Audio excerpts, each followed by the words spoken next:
In the heart of Zaragoza, where ancient cobblestone streets wind between old buildings, the scent of fresh bread and roasted coffee fills the air. Before dawn, Mateo, a humble baker, rises early to prepare the city's most beloved bread.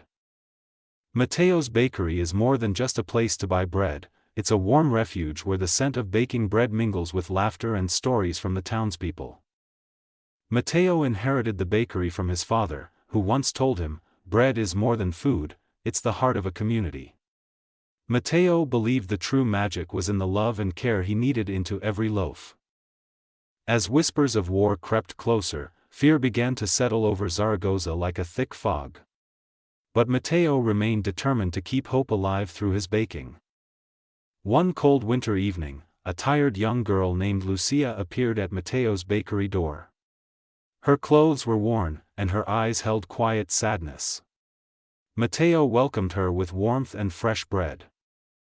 Lucia shared her struggles, her family's lost home, her father gone to war, and the fear that haunted her nights.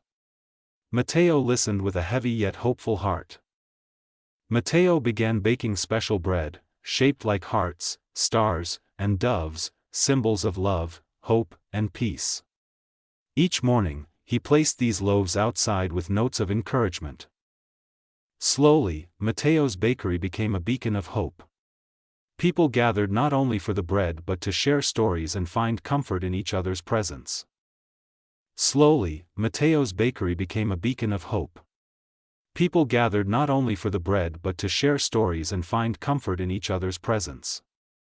When the war finally reached Zaragoza, Mateo's bakery stood firm, a symbol of resilience. With flour-dusted hands, Mateo continued baking, holding on to hope for brighter days. When the war finally reached Zaragoza, Mateo's bakery stood firm, a symbol of resilience. With flour-dusted hands, Mateo continued baking, holding on to hope for brighter days. Years later, long after the war, Mateo's story lived on. His bakery, oven still warm, reminded everyone that even the smallest acts of kindness can nourish hope in the heart of Zaragoza.